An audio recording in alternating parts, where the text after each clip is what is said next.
Why has America forgotten COVID? That's what it feels like. It killed 1 million Americans. One in 330 people died. Most people know someone they lost to COVID. Everybody knows at least one person who got COVID if you are not one of them. And millions remember that they had COVID. COVID also plunged the global economy into a crash that spiked inflation and disrupted the jobs market. President Biden stopped the bleed, followed Trump's Operation Warp Speed through, and then passed economic laws to buffer the economic fallout. America bounced back quicker than most other nations economically, but inflation remained high because of the massive COVID disruption. By the third year of Biden's tenure, inflation was on a downward trajectory. COVID had retracted or become somewhat endemic, but the people wanted prices back to pre COVID levels. This is what Donald Trump exploited and promised to bring down the cost of living.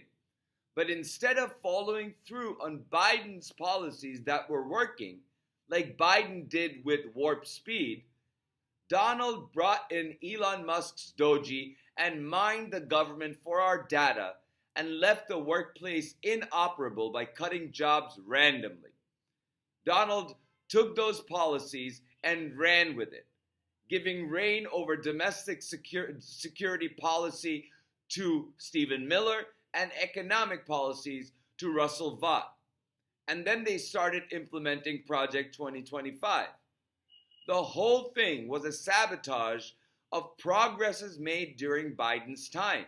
And after sabotaging it, Donald's regime is now blaming Biden for the economic mess he left Donald, which is not true. The Economist called Biden's economy the envy of the world in October of 2024.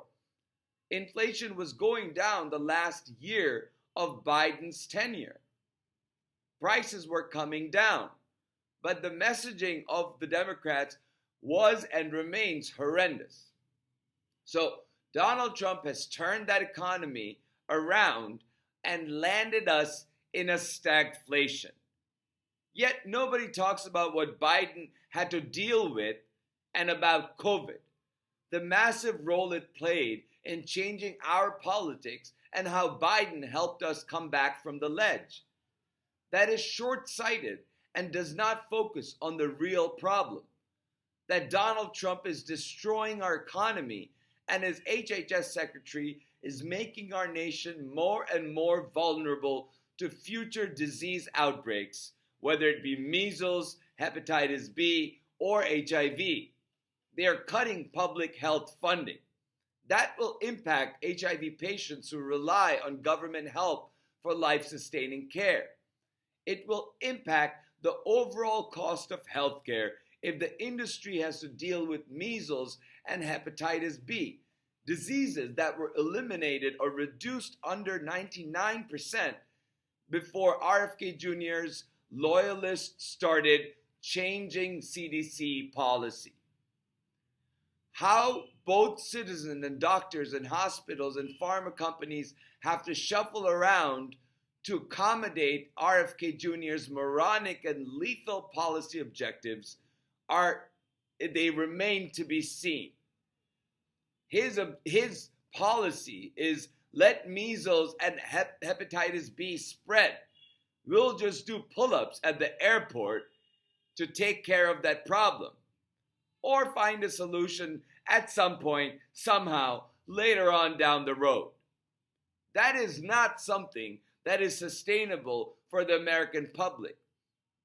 Our economy is not sustainable the way it is going.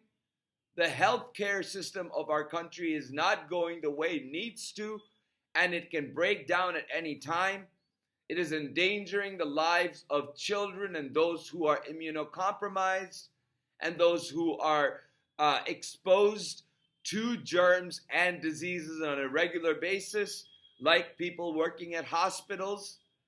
And Americans need to raise their voices about what's happening And also remember that we are 5 years from a global pandemic that shook the world unlike anything in the last 100 years.